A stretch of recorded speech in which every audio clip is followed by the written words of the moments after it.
Accompany me on a cultural journey to the far northeastern regions of Thailand. 70 kilometres outside of the region's major city, Udon Thani, my first stop was the Kilometres salt farm and spa. Ever wonder where your table or cooking salt comes from? Wonder no longer. We've travelled about 70 kilometres outside of Udon Thani, and farms like these, salt farms like these, play an integral part in the local economy. These waters are rich in potassium and provide an ideal environment for producing your salt that ends up on your table. The salt that's mined here is distributed right throughout Thailand, and the salt that dislodges naturally sitting on the top is the purest form, and it's used in the spa water, which we're going to take a little dip in later on. These waters and soil are rich in potassium, which is the basic component in ionic salt.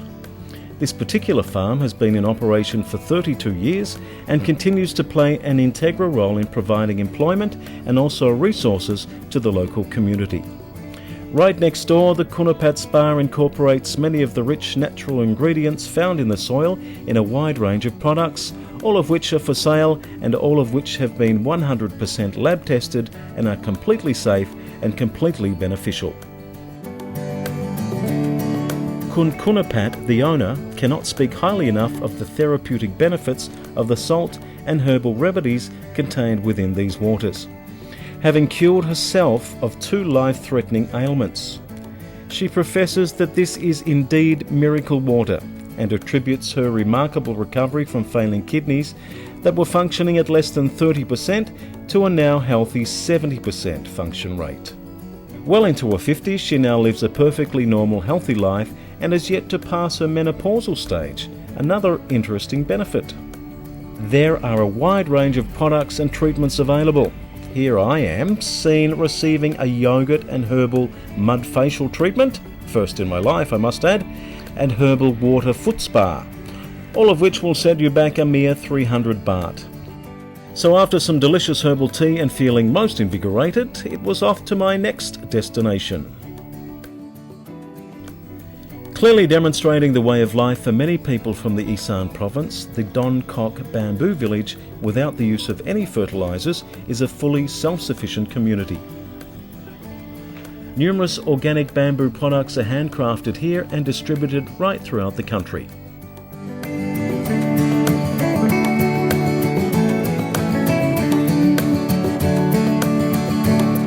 So what we're witnessing here is the tireless work of this lady who is ridding the organic bamboo of the husk, which is simply discarded. That's what it looks like after the husk has been removed. It's then passed on to this lady here who constructs these items that we can see. Now this one hasn't been treated yet. You can see the old and the young bamboo, which is the old being of darker appearance, the young being of the lighter appearance. After they're treated, they take this shape and appearance. These are sticky rice containers, much larger than the ones you'll see in restaurants. You can contain your sticky rice here and it'll last a good 24 hours. The bamboo was cut to fulfill specific orders. Food dye is used to create the colour in the items you can see here. What a lovely, peaceful, simple existence. Now in 2011, this village won an award as the most self-sufficient village in the Nong Khai province from the provincial office. Now interestingly enough, many of these villages have day jobs within the township. When they return home at night time, all of the entire village population focus on producing these hand-woven handicrafts. The old adage that it is important to whistle while you work is alive and well here, as you can see.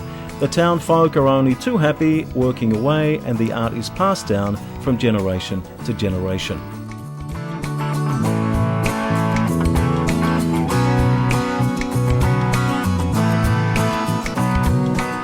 This young lady is helping out Mum during the school holidays. The family home also doubles as a workshop and warehouse.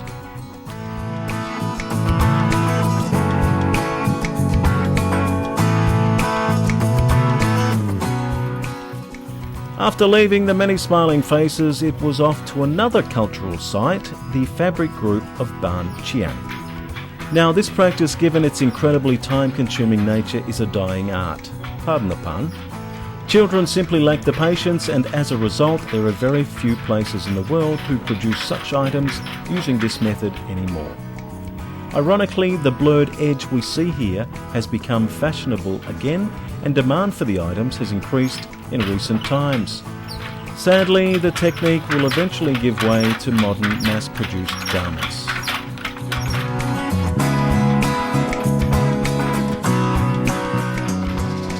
These indigo-dyed items are made to fulfill specific orders. After the dyeing process, they are spun-dried and then sun-dried to remove excessive dye, then washed several times depending on the shade of indigo required. An important part of the process is the inspection stage. These ladies are seen here inspecting all 160 metres of yarn, looking for consistency of colour and any imperfections before the cotton can then be woven.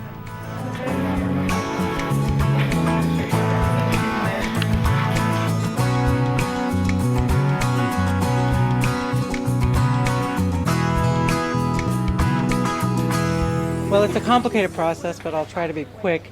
If you think of your 1960s tie-dyed fabric, imagine that instead of tie-dyeing the fabric that's already been woven, you're going to tie-dye the yarns before they've been woven.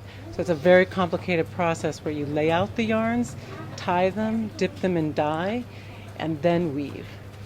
And Laura, this technique is predominantly found in Thailand and India only. Mostly Thailand and India have the more complicated, intricate forms. There are a few places around the world that have ikat as well. It's called ikat internationally, but matmi in Thailand. Okay. And you're here for a short time only, gaining invaluable experience to take back home?